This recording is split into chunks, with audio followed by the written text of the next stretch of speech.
Prídu dni, keď z toho nezostane kameň na kameni, hovorí Ježiš o zničení Jeruzalemského chrámu, ale aj o vôbec pominuteľnosti všetkého tu na zemi. Jeruzalemský chrám pre Židov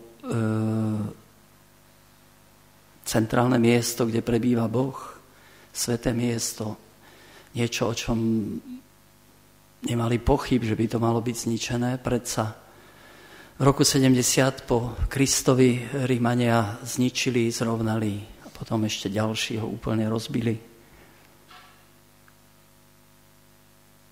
Možno v dnešnej dobe, keď si ľudia myslia, že taký New York, alebo Moskva, alebo Madrid nemôžu byť zničené, tak už nie sme si celkom tak istí. Aj tam sa už zadýmilo a zaprášilo. A Ježiš hovorí ešte o mnohých pohromách, zemetrasenia, prírodné katastrofy, akési klimatické, atmosférické poruchy a neviem čo všetko. A niekedy sa nám zdá, že naozaj, keď sledujeme zemetrasenia v Taliansku a možno na iných miestach a rôzne tie poruchy a kataklizmy, tak máme strach a zdá sa nám, že sa to naozaj všetko naplňa.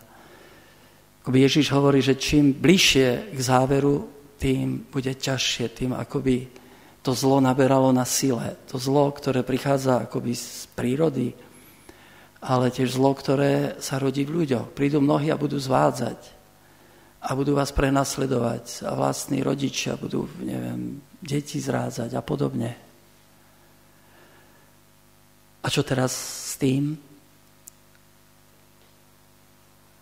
Je to dobrá zvesť? To sme čítali ako evanjelium. To je dobrá zvesť, či nie? Je to dobrá zvesť, či nie pre nás? Keď to hovorí Ježiš, asi je to dobrá zvesť. Hovorí nám, aby sme nešli do toho nepripravení. Nemusíme čakať až na koniec. Môj koniec môže byť zajtra, pozajtra, všetko skončí. Ale Ježiš hovorí, aby sme nešli nepripravení. Hovorí, že všetko je pod Božou kontrolou. Nič zvláštne sa nedeje. Nezrútil sa svet, nevyšmykol sa Bohu z rúk, nerobte zmetky, lebo vtedy postanú mnohé zjavenia a všelijaké predpovede konca a všelijakí mesiáši a záchrancovia. Ale to všetko je k ničomu. To, čo je našou istotou, to sú Ježišové prísľuby.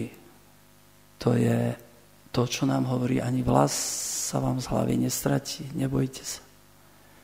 Nebojte sa. Ježiš neklame. Ideme do všetkého s ním.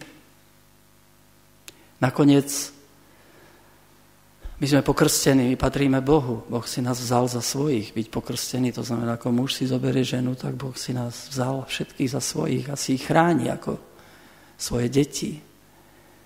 A v podstate my už patríme aj do toho iného sveta, nielen do toho tu pozemského, ktorý sa pomíňa. My už žijeme ten večný život, ktorý nám Boh dáva. Ježiš hovorí, kto prijíma moje slova, počúva toho, ktorý ma poslal, má večný život. A prešiel zo smrti do života. Už nepôjde pred súd.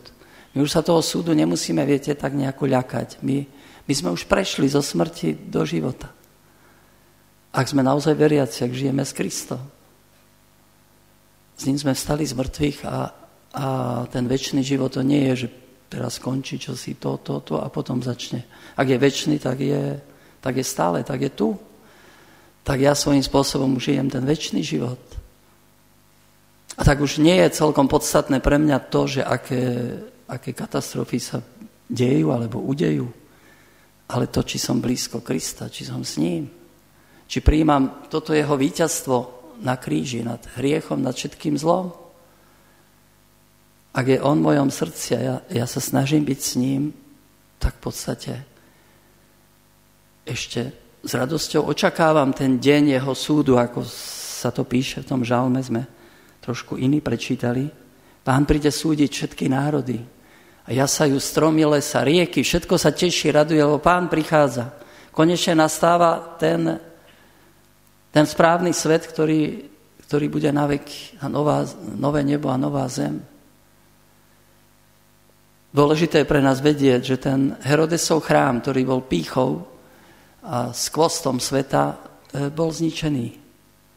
Ale chrám Ježišovho tela bol síce na kríži zničený, ale na tretí deň stal z mŕtvych. Ten chrám zostáva a my sme súčasťou toho chrámu. My už budujeme, nechceme obnoviť ten jeruzalemský chrám, ktorý sa Židia pokúšali párkrát, ale to nešlo.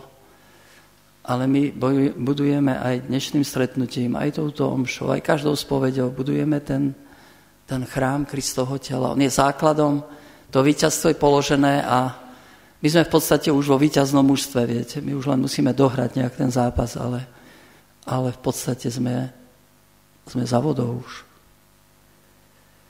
Inej istoty niet, ani inej nádeje, iba v Kristovi, v jeho prísľuboch. A nielen tak teoreticky, že snad niečo, ale to, že to tu v srdci prežívam s ním. Pane, tak nás posilní v tej viere, že ani vlas sa nám z hlavy nestratí. Všetko to krásne, čo tu prežijeme, zachováš na veky. V tebe všetko zostáva. Amen.